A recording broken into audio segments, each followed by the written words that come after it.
Shri Krishna Chaitanya Prabhu Nityananda Shri Advaita Gadadhar Srivasadi Gaura Bhaktavinda. Hare Krishna Krishna Krishna Hare Hare, Hare Rama Rama Hare Hare. Continuing reading pastimes and the biography Gaura-kisora Das Babaji. And this is section 32. The Jai Srila Prabhupada. The attachment of a Mahabhagavat. A household Vaishnava once presented a valuable shawl to Srila Gaura-kisora. He accepted it, kept it with great care, and highly praised the present. On another occasion, a man from a Vaishnava family gave Babaji Maharaja a few rupees. He accepted it, knotted it in the border of his outer garment, and kept it very carefully. He examined it with his hand repeatedly to see whether the money was safe. A wealthy, materialistic man from Calcutta noticed this and lost whatever little faith he had for Babaji Maharaj. A few days later, Babaji Maharaj gave the shawl away and the money to a Vaishnava. When the foolish materialist met Srila Bhaktisiddhanta Saraswati in Calcutta, he remarked, "I went to see Srila Babaji Maharaj, but I saw he was very eagerly received a shawl and some money. He glorified the donors repeatedly. I'm unable to discern what sort of sadhu he is." Hearing this foolishness from the wealthy, worldly man, Srila Saraswati Thakur sharply replied, "You have merely observed his superficial behavior. In reality, he has shown his attachment to the service of Krishna. The rest of us show attachment to worldly pleasure. Those fools to whom wealth is dear think that Srila Babaji Maharaj is also greedy for wealth. He has merely praised a person who favorably served a Vaishnava. And we flatter those who help us achieve our personal sense gratification. As lusty men see the world full of beautiful women, materialistic and falsely renounced devotees of Lord Krishna look upon the activities of a Mahabhagavata, which are pleasing to Krishna's senses, as sense gratification."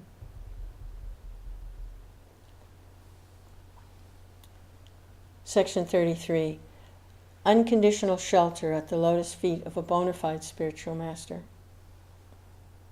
Sincere devotional service to Krishna is far above worldly ethics and learning.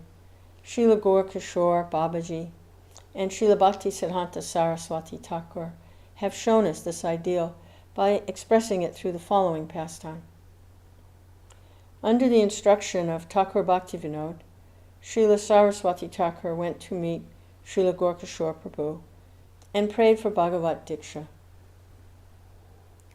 On the occasion of Saraswati Thakur's first attempt, Srila Babaji Maharaj told him, "I shall ask Mahaprabhu about this, for without asking him, I am in no position to tell you anything." On the succeeding day, when Srila Saraswati Thakur approached him again, Babaji Maharaj said he had forgotten to ask Mahaprabhu. Saraswati Thakur earnestly implored him, saying, "If I do not get your mercy, I shall not maintain my life." On the third day, Saraswati Thakur presented himself before Srila Gaura-kisora, who said, "I inquired for Mahaprabhu, but he said, 'Good behavior and scholarship are extremely insignificant in comparison to devotional service to the Supreme Lord.'" Hearing this, Srila Saraswati Thakur was rather hurt and said, "Because you worship Krishna, the crest jewel of hypocrites, are you thus not deceiving me? If I do not receive your divine lotus feet, I shall give up my life." Gosti Purna favored Sri Ramanandacharya after his request for initiation was turned down 18 times. "Certainly, I shall wait to be favored by you someday. This is my firm vow." Hearing this, Srila Babaji Maharaj was extremely pleased and sprinkled him with dust of his lotus feet. That same day, Srila Saraswati Thakur was initiated at Sevananda Sukata Kunj by Srila Gaura-kisora Das Babaji.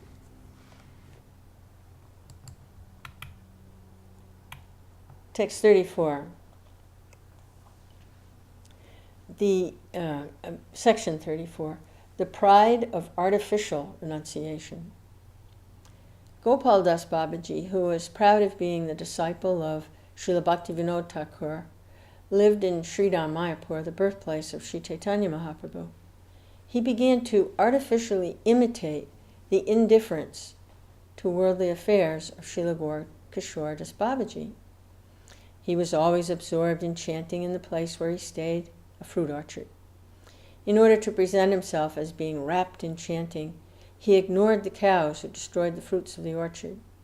He maintained indifferences to all disturbances, and thus attempted to show that he was always absorbed in chanting and was disinterested in external affairs. One day he proudly informed Srila Saraswati Thakur that he was more apathetic to worldly affairs than Srila Gaura-kisora Prabhu.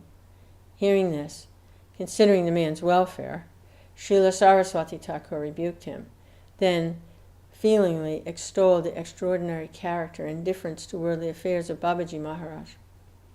Gopal Das complained to Thakur Bhaktivinoda about this.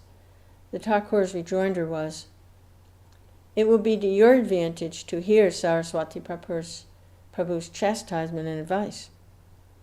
Even the old Muslim inhabitants of Mayapur would speak amongst themselves about the detachment of Srila Gaura-kisora Das Babaji and Gopal Das Babaji, the formers being natural, the latters artificial. One cannot become a renunciate or bhajananandi simply by mimicking the detachment of Mahabhagavatas.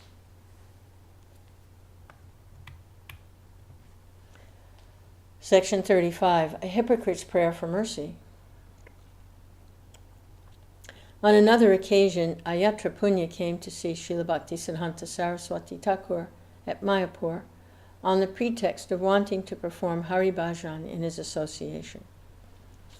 He used to also visit Babaji Maharaj, but the latter paid no real attention to him.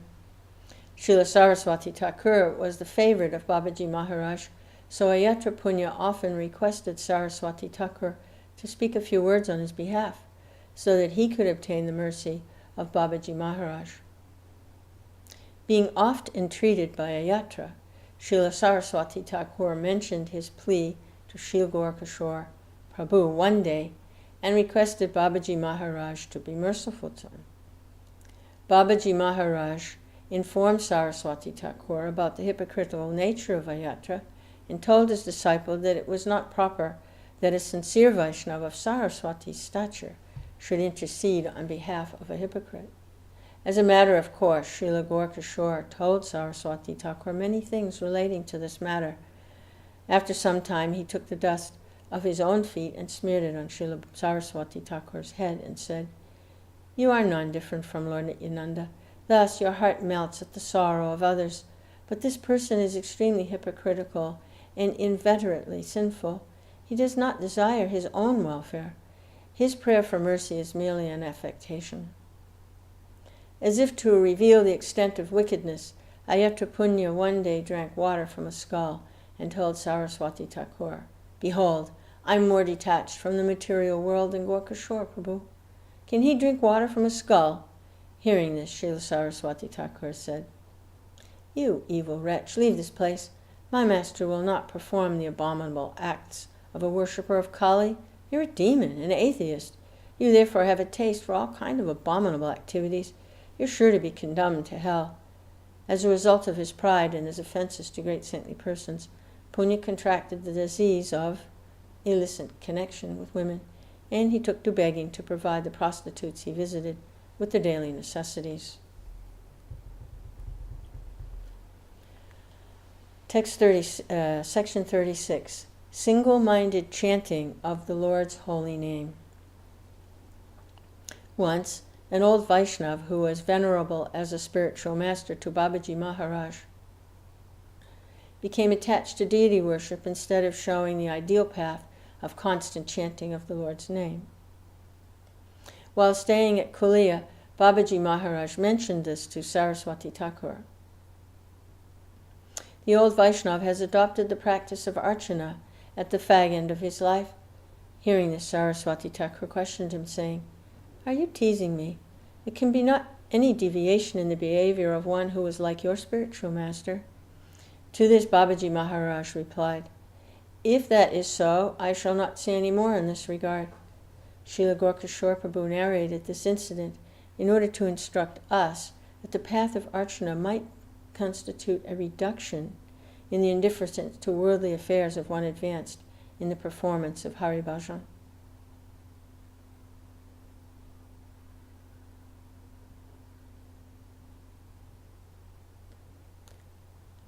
Hare Krishna.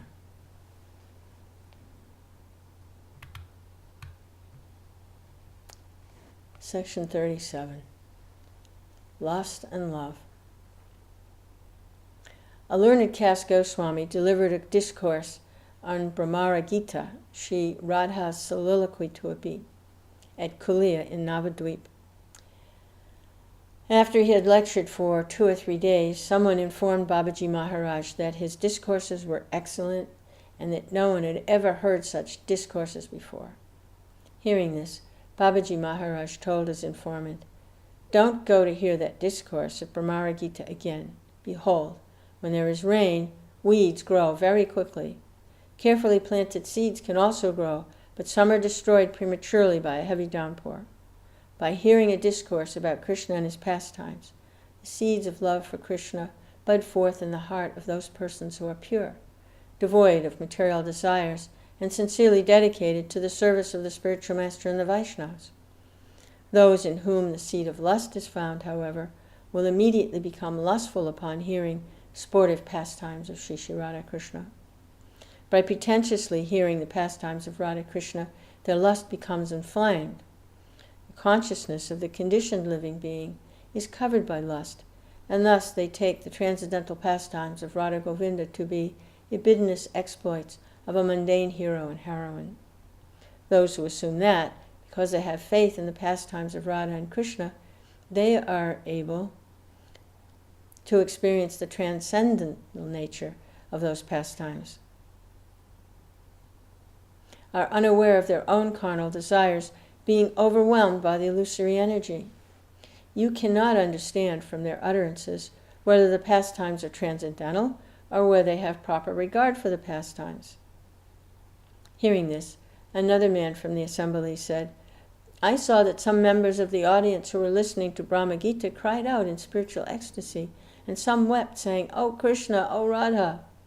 Babaji Maharaj replied, it was not spiritual ecstasy, but rather the madness born of lust. This kind of deviation will cause the ruin of the world. You have come to know of their so-called ecstasy by seeing them weep. He who has no love for himself, how can he get love of God through the display of Maya? If someone has truly achieved love of God, then request him to leave his home and family. He should come to the bank of the Ganges, renounce sense gratification, take shelter of honest, non-duplicitous bhajan. If we observe him performing this austerity for 1 year, then we will know the true extent of his eagerness to hear Brahmara Gita. This is the test of advancement enjoined by Babaji Maharaj for those who exhibit the signs of spiritual emotion.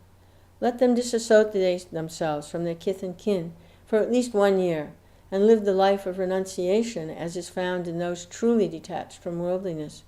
If they cannot pass this test, then we must assume that they are foolish pretenders, and their ecstasy is the outward sign of licentiousness.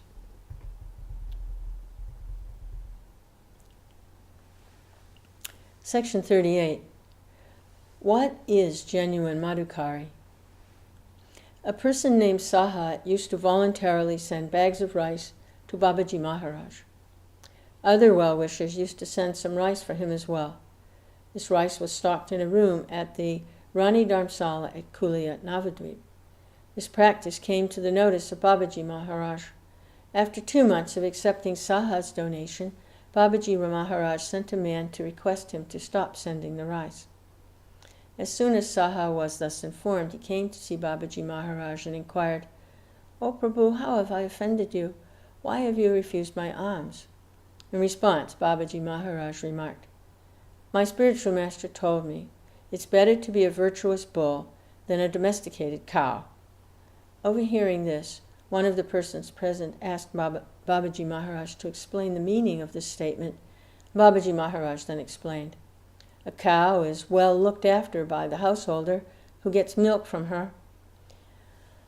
Thus, a person who sustains his life by taking food from only one man becomes dependent on that man like a domesticated cow. When the protector gets into debt, however, his creditor will sell the cow and thus realize the debt. On the other hand, a virtuous bull is not under the control of a particular person. The animal moves freely from field to field and thus nourishes his body. Although the bull sometimes receives blows, it is not under any lifelong bondage. Moreover, those who keep badly behaved cows occasionally have to pay fines due to the cow's destruction of the property of others. If someone begs with a desire to get his necessities, becomes like the protected cow.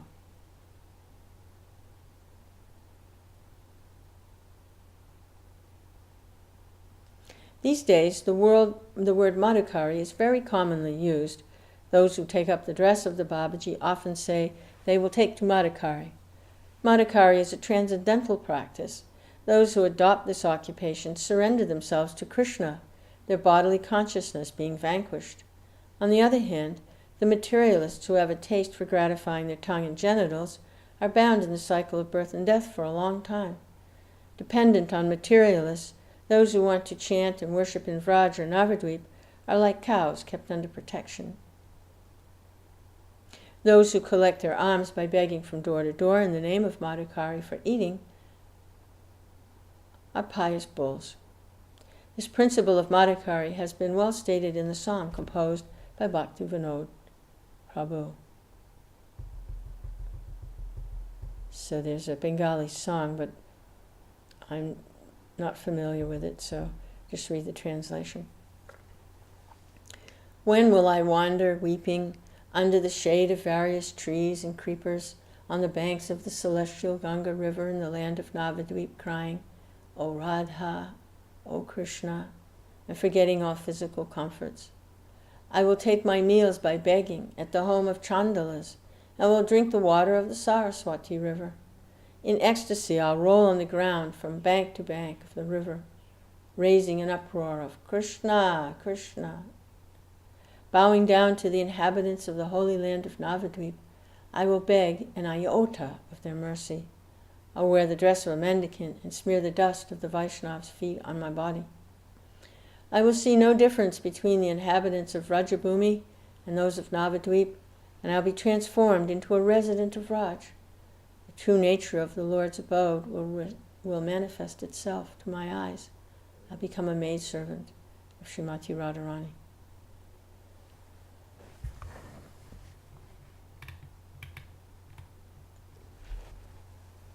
Section 39, the duty of married couples. After his wedding, a rich man from Calcutta, who had taken shelter at the lotus feet of Srila Bhaktivinoda Thakur, wished to know how he could utilize his time in Hari Bhajan while situated in married life. With that purpose in mind, he approached Srila Bhaktisiddhanta Saraswati Thakur for instruction. The wealthy gentleman became very depressed when he was informed by Saraswati Thakur that there might well be various obstacles in his attempt to perform Hari Bhajan as a householder. Later on, this gentleman, accompanied by Srila Saraswati Thakur, went to meet Srila Gaura-kisora Das Babaji Maharaj on the riverbank of Kalia. When it was mentioned to Srila Babaji Maharaj that the gentleman had married, Babaji Maharaj commented, "Yes, it is all right, he is married. From this time on, he will daily cook and offer foodstuffs to Lord Vishnu. After offering it to him, he will serve prasad to his wife, and then as a Vaishnav he will take her prasad remembrance. He will consider her as Krishna's servitor and his spiritual master. He will not think of her as an object for sense gratification. Everything in this world, wealth, jewelry, men and women, all are for worshipping Krishna. That which is meant for Krishna's service should be utilized as such. Do not consider your wife as one meant for your service. Instead, respect her as a servitor of Krishna."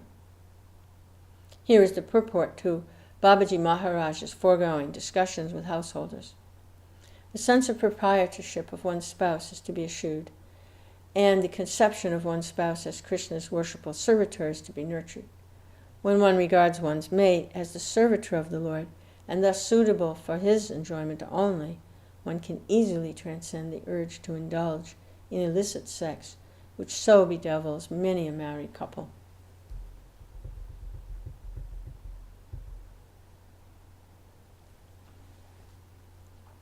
Section 40, the return ticket. Kailasa Bandyopadhyaya once went from Calcutta to Kalia to have the audience of Srila Gaura-kisora Das Babaji Maharaj. When he was introduced, the latter told him, "Very good, you should stay here for Hari Bhajan." Mr. Bandyopadhyaya replied, "But I have a return ticket to Calcutta." Babaji Maharaj was astonished at this and said, "You have booked a return ticket? Why have you come to me? There was no need of your coming to me if you booked a return ticket. According to my understanding, only those who are generally interested in Hari Bhajan come to the Dham. There is no return to material life for one who visits the holy Dham of the Lord with a steadfast vow to become eternally situated in his loving service. We can only assume that Srila Gaura-kisora Das Babaji Maharaj expected Sriman Kailasaji to return to his wanton materialism when he availed himself of his return ticket, rather than return as a man altered by his association with the residents of the Dham.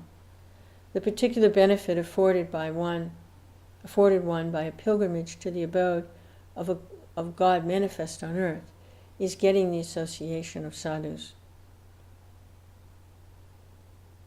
Unless one surrenders himself in a mood of eagerness at the lotus feet of a genuine sadhu, one cannot derive the full benefit of visiting a holy artha. Mr. Kailasa's excuse for not engaging wholeheartedly in devotional service was so trivial as to simply invite a stern castigation.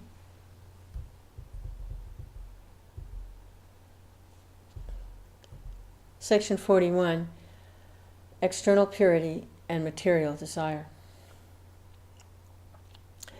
A famous professional Bhagavatam reciter from Navadvip named Goswami once visited Srila Gaura-kisora Prabhu, clad in a woolen garment.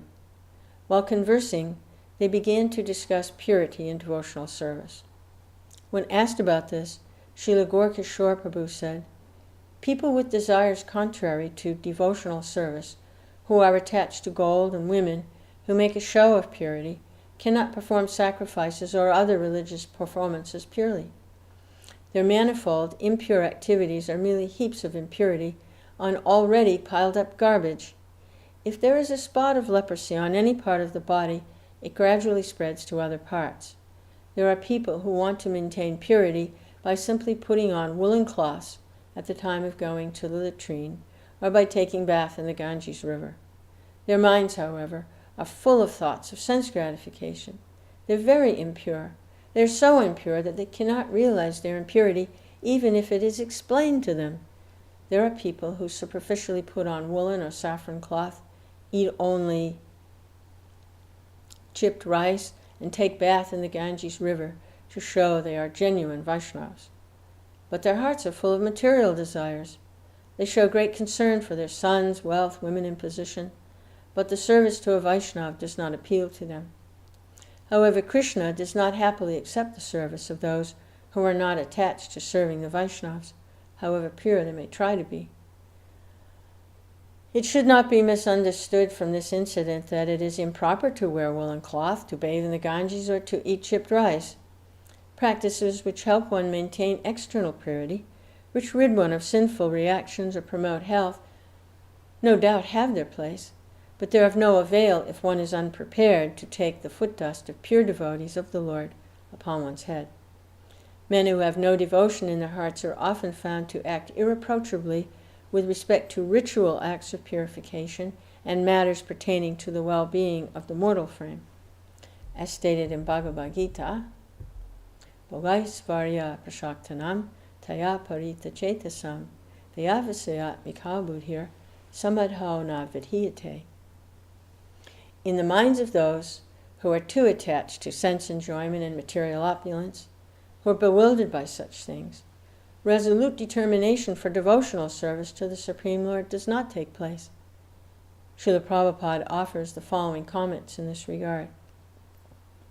Samadhi, or absorption in spiritual ecstasy, is never possible for persons interested in material sense enjoyment, nor for those who are bewildered by such temporary things. They're more or less condemned by the process of material energy. Section 42. The birthplace of Lord Gaur.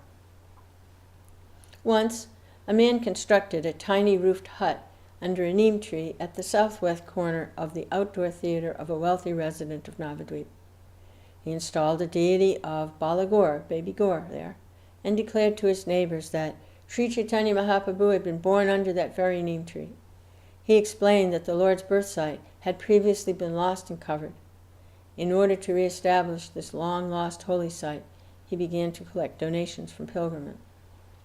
The enterprising rascal invited Srila Vamsidas, Babaji Maharaja, who was a pure Vaishnava and very austere, to visit this newly discovered tirtha, and he spared no pains in seeking to persuade him that the site was actual Mayapur of Navadvip. He explained all of this with the hope that Srila Gaura-kisora Prabhu could be prevailed upon to believe that the above-mentioned site was the authentic birthplace. Presently, this counterfeit birthplace is variously known as Vanikpad, Shankaripad, or Malanchapada. The rascal claimed that this had all been revealed to him by Sri Chaitanya Mahaprabhu himself in a dream. He declared that the present Mayapur, which is situated opposite Navadvip on the eastern bank of the river Ganges, was not the authentic place of Mahaprabhu's birth. Upon being informed of his claim, Srila Gaura-kisora Prabhu commented, "The words of those great souls who have already uncovered the birth site of Sri Chaitanya Mahaprabhu by the power of their bhajan are the genuine conclusive proof. The lost holy places of Mahaprabhu cannot be revealed by dreams alone. Holy places reveal themselves to pure devotees, and those saintly persons do not restore the lost churches for the sake of acquiring wealth. Only those who are Gauranga's personal associates can re-establish the lost birthplace of Gauranga. Others do not have such spiritual power. By the power of their knowledge and proper discrimination, Srila Jagannath Das Babaji and Srila Thakur Bhakti Vinod have discovered the real birth site of Mahaprabhu, just as Sri Advaita Acharya brought about the advent of Sri Chaitanya Mahaprabhu." As soon as Srila Gaura-kisora Prabhu had uttered these words, Srila Vamsidas Prabhu took up a sickle and cut up the fence which enclosed the impostor's tin hut. By this act he informed the innocent pilgrims that a hypocrite was illegally imitating great self-realized souls.